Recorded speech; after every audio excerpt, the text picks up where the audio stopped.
Welcome to Boomhauer 69's channel, and today Boomhauer's gonna show this little mini survival kit I made. In a previous video on my YouTube channel, I talked about this little cake pie tin, little cake tin that I bought a little cake in, and I talked about how it could be used in a survival situation, stuff for boiling water or building a little mini survival kit. So what I did was I built a little mini survival kit out of this, and I'm going to show you what kind of contents I put in here and talk about and stuff. Now, right off the bat, the contents in here are just from another survival kit, El Cheapo survival kit that I did an unboxing video on.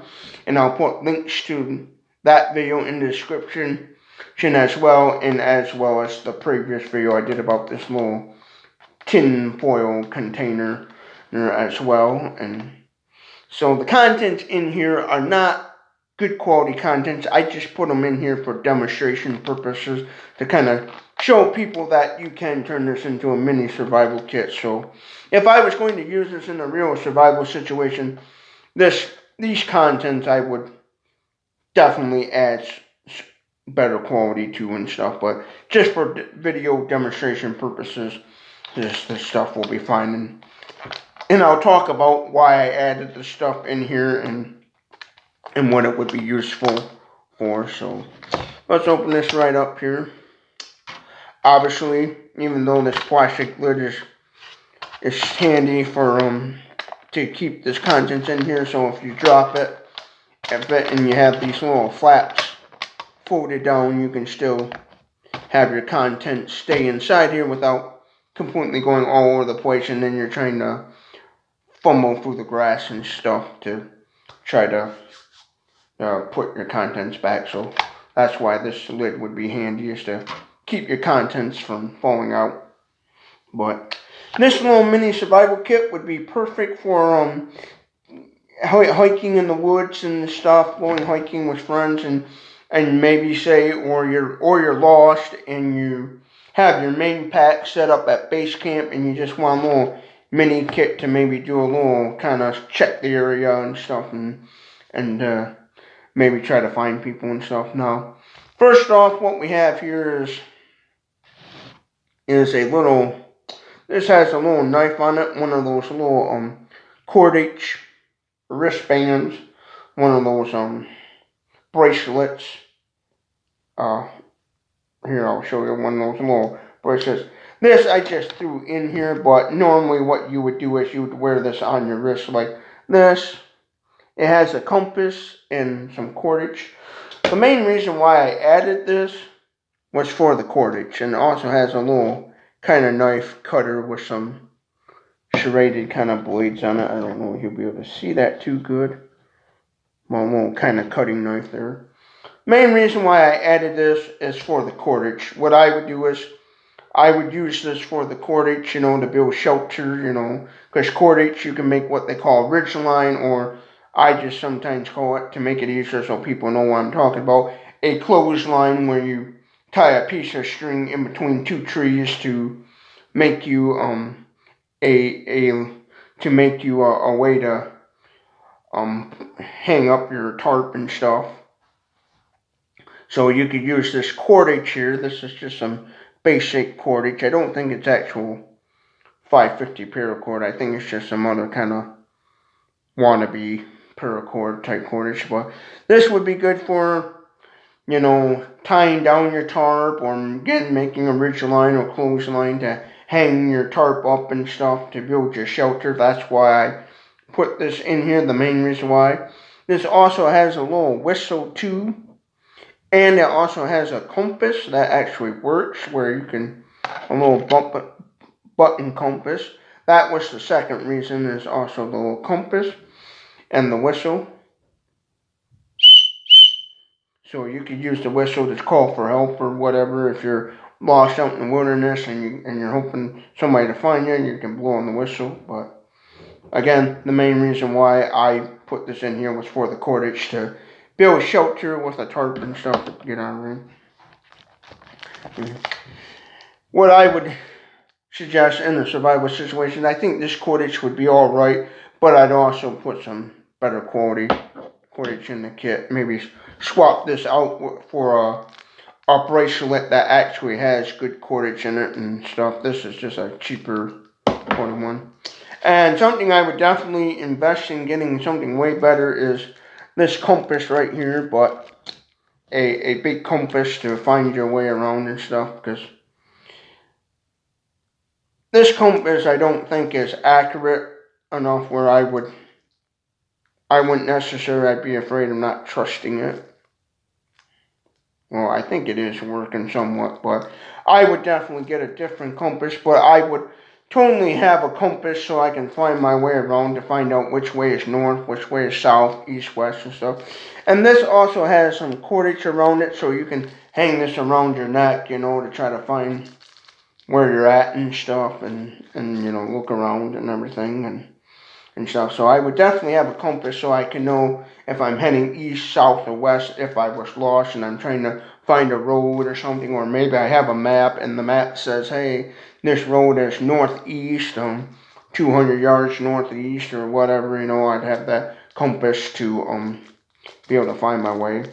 Now, on a compass, as far as like actual knowledge of a compass, I at least know how to find north, south, east, and west on a compass, and that's basically about it. I still gotta practice more on my compass skills and stuff. But obviously, if you have a cell phone and you can get, cell service in the area you're lost in, your best bet, if you got, battery juice on the cell phone and service, and you're lost out in the woods, call your local emergency authorities and they'll come rescue you, And some cell phones can be tracked so they can easily track your location. Now, here's a little thing that I would definitely have in a survival kit is a mini multi-tool. This is obviously a cheap little like wannabe Leatherman type little multi-tool, but this one here has pliers on it. My little El Cheapo pliers. This would be something I would never trust in my life with this El Cheapo one. I would totally get like a good Leatherman's or something. I think you could probably fit a full-size Leatherman's in here, but get like a mini Leatherman or something better trust, because this is obviously cheap dull. I even tried the knives on this before and it was dull, and the main reason why is some of these have a variety of different stuff. I would probably, since I got a lot of Victorinox, I'll probably just dump Victorinox in here, but this has obviously got a little blade on it so you can cut wood and stuff, a bottle opener, a can opener and stuff. There's some kind of like some sort of little multi-tool, and I'll show you the other side as well on this multi-tool, but I definitely have some like mini pliers, because you can pinch stuff together, like maybe say, you gotta hold some string together to kind of, so you can tighten it down and stuff, but definitely it's got a can opener, flat-headed screwdriver, this little like pick, but there's some things that this little knife has, but I would definitely invest in a nice little multi-tool in this kit, like, I know Leatherman's, I think they make a little mini Leatherman's knife, and I would totally either a Leatherman's or maybe a smaller Victorinox, but something to be able to cut your rope, your cordage, and definitely if it's got a little mini saw to it, like a little mini saw blade, that would be a plus, tools and stuff. You want to think about what are you going to be using the cutting tool for and stuff. Think about it, what you're going to be using it for out in a survival situation. Like, obviously this I would be probably, if this was an actual Leatherman's or Victorinox, I'd be obviously using it to carve tent stakes to stake down my tent, to carve shavings for making fire, a little kindling, and then a little saw to maybe saw up some bigger pieces so I can have some bigger pieces of wood to cut up and stuff. Now this right here is a whistle. This one I wouldn't have no problems with leaving this whistle in here. It's a basic whistle and it would get the job done. Matter of fact, let me see if I can't open it here. A lot of this stuff I would actually recommend taking out of the packaging before putting in there so you have more room, but see how loud the whistle is? Yeah, that's a pretty loud whistle. I like how it also comes on little like chain there so you can attach that to your backpack or whatever, you know, or on your pocket and stuff. But yeah, this basic little whistle I would definitely be something I'd keep and wouldn't hesitate on using in a survival situation if I was lost and I needed to try to get help. Because obviously, if you're lost and you have no cell phone, no nothing, and you're trying to get people's attention, this is going to be the way to do it instead of trying to yell on the top of your lungs and stuff. Because yelling on the top of your lungs takes more energy away from you, and you gotta, you know, conserve energy and stuff. So a whistle is definitely going to be your best friend if you're trying to get somebody's attention. And then especially if you don't know a whole lot about signaling mirrors and using those to signal for help and stuff, a whistle is going to be your best friend. That's why I would have this one in here. And I would actually keep this in here because I think it's an okay whistle. It's like, you know, it's not, how hard is it to make a whistle that, you know, makes noise. Now here's something for fire. You're starting is a ferrocerium rod. This is a little El Cheapo one. I don't know how good this little ferrocerium rod is. So I would definitely, in this kit, put a ferrocerium rod, fire striker, that I would recommend trusting and stuff. It looks pretty cheap, but I imagine it would probably get the job done on striking it. And it also has a little bit of cordage on it, so you could use this to maybe help make a fire or stake down your tarp or whatever. A little bit of extra cordage there, you know.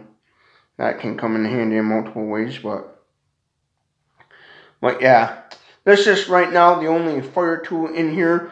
What I'd also add in here is a mini Bic lighter and maybe a few stormproof matches and a striker to go along with the ferrocerium rod, but definitely I would think about upgrading this El Cheapo ferrocerium rod and get a good trustable one that I know would work.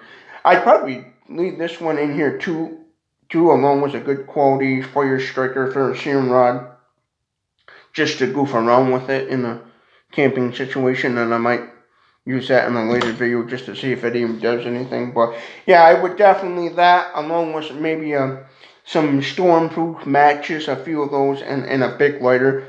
One thing with a Bic lighter is I didn't add one in here because I'm out of Bic lighters, but the good thing with a Bic lighter, even if it's out of gas, as long as you can still produce spark, you can still get a fire going. You know, you just have to get you some char cloth, as they call it, and use some char cloth to make your fire. Then another thing, this right here, what I would replace this cordage with is some actual 550 paracord or number 32 jute twine bank line, as some people call it. Number 32 bank line or jute twine is what some people call it. But cordage, this would be like what I would consider the main cordage, and along with this is just some like crappy like El Cheapo shoestring, so I would definitely upgrade to better cordage. But if I had room, this El Cheapo cordage, I would keep it in here for miscellaneous kind of things that don't require a whole lot of heavy duty cordage, and of course obviously this too, but this cordage as well.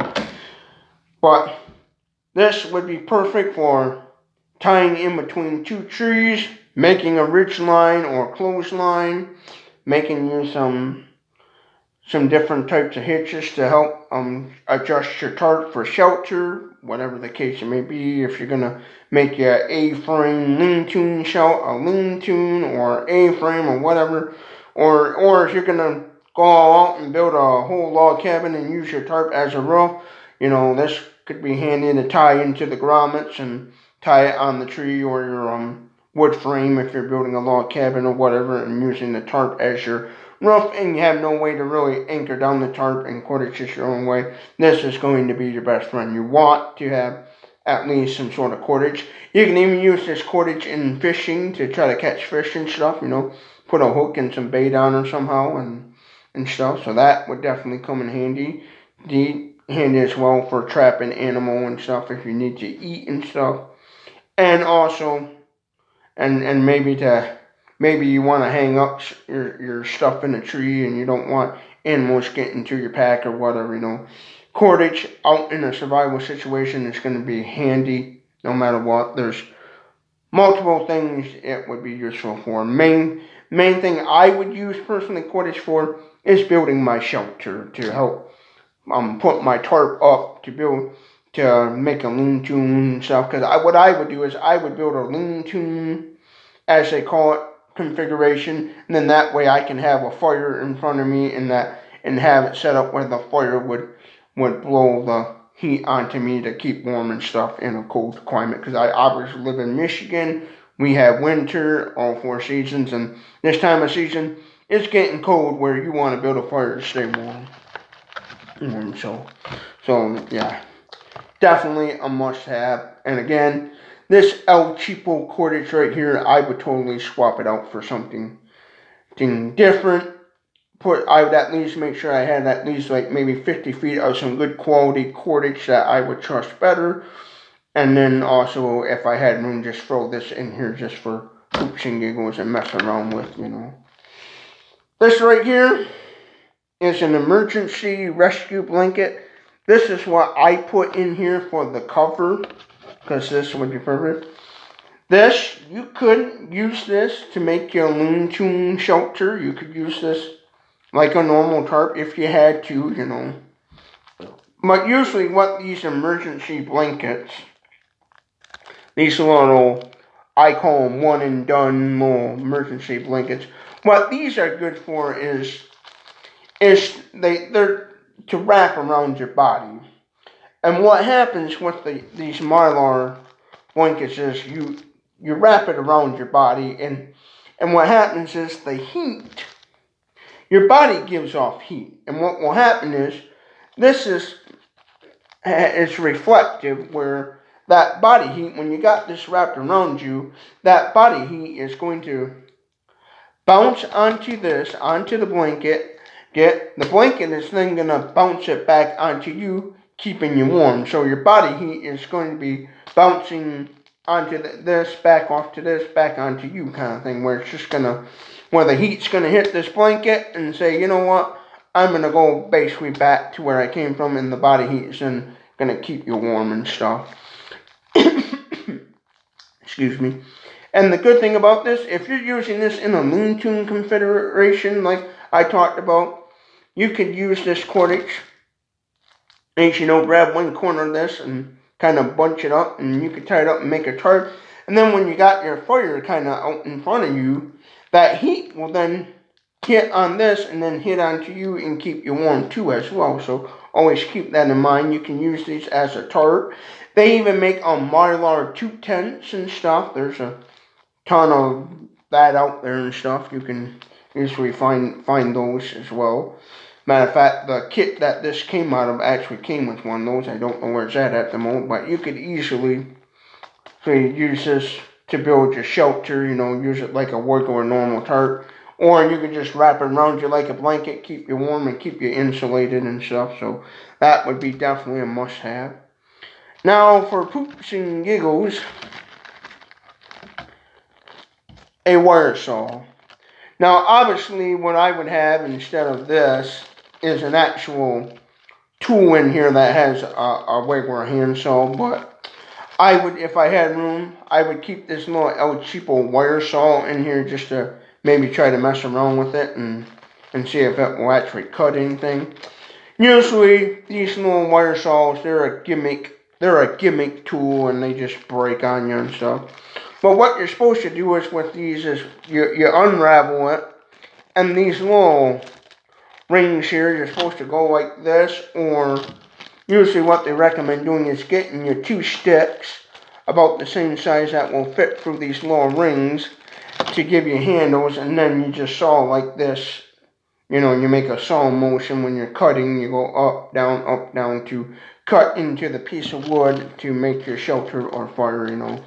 These are not a very good tool. They're kind of a gimmicky one. They do work, some do work and stuff, but if I was going to go with a wire saw, I would definitely replace this with a better wire saw that would actually work. I don't know if this cheap little thing would actually do anything, but just for, again, video purposes, I just threw it in here. But I would definitely have some sort of saw in this kit to help process firewood, to help make a shelter, you know, whatever. Probably what I would do is on me, since I wear a belt a lot, I would have some sort of folding saw on my belt as well, along with maybe a pocket knife and stuff to carry around, where I could build a shelter or something and process firewood if I needed to keep warm, build a shelter, or whatever the case may be. Another useful tool that some people overlook and forget about is a little mini fishing kit.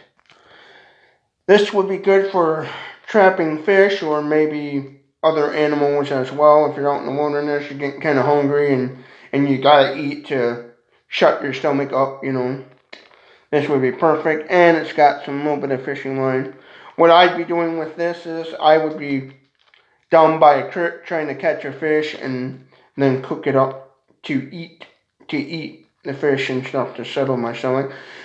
One thing, in a survival situation, you can go many days without food, without eating anything. Water is going to be more important than obviously food, but just in case I happen to be along a creek or something and I saw some fish, you know, I would try to, you know, catch fish. What I'd probably do with this is use this to try to catch a minnow, then use the minnow as bait to catch me a little bit bigger fish, and then try to get me a little bit bigger fish and stuff. One thing I would totally add in this kit is some little automatic little manual reels. I'll put a picture up of what they look like, the little round automatic reels to help catch fish and stuff. But definitely this would be a must-have in this little kit, is a decent little bit of hooks and stuff to catch some fish so I could eat if I had to, you know. Now here's another little, this is just something I just threw in here, but these little gimmick, like credit card size little multi-tools. I just threw that in there just because, you know, it does have a can opener and it has the little card in it that tells you what it has on it. And here's the it shows you what's all on this little multi-tool right there. I don't know if you can see it very good, but there's all the stuff. You can pause and read it and stuff, and on the back and says what it has. Basically, I would probably use this as fire tinder, and then this, you know, I wouldn't really use it for much, but it does have a little saw on it, and they're kind of, if you know how to use these, they can be kind of handy at times. They have a little can opener and stuff. I'd maybe try using the can opener if I had some canned goods and stuff, but I just threw it in there just because, you know, it might come in handy. But these are another one of those little gimmicky little survival tools that every cheap survival kit throws them in there, and they're actually more waste of metal. Probably what I would do is, if I had to melt down metal or something, I'd probably melt this down and make whatever, you know. But yeah. Then last but not least, this little container here, again, would be perfect for cooking food, boiling water, that sort of thing and stuff. So, yeah. But there's what I would put in a little mini survival kit. I'll see if I can't put it all back in here. Here's the way I had it. Put that all. I think I had to put that part all down there and stuff. Put the little, maybe put that whistle there. Put the little multi-tool there. The ferrocerium rod. And again, along with a ferrocerium rod, I would have a few maybe storm-proof matches, some diamond matches, and also a big lighter as well. But see if we can't get this all in here.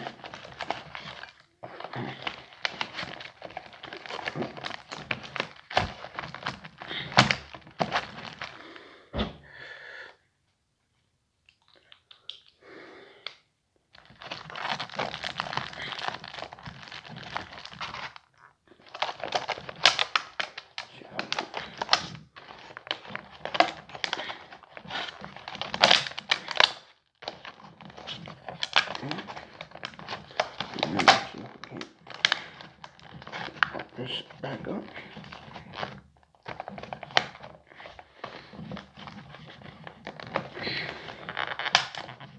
There we go. And there, just like that, all the contents go back in it and stuff. Now, the little Mylar blanket in there, I would, since this is looks like I'd have enough room, I would actually put 2 good quality Mylar little survival space blankets in here too, just so I could. And then one thing I'd also add in here is some sort of tape, maybe a small roll of electrical tape. And what I would do with the small electrical tape, I would have enough where I could take the 2 little Mylar blankets and tape them together to make a little bit bigger tarp shelter configuration and stuff. Obviously, with this little mini survival kit, you would obviously have this in like your main pack, and then this would be the little kind of, go out a little ways from base camp to do a little hiking stuff. This ain't gonna have everything under the sun. This is just a get you by until you get found or rescued or whatever.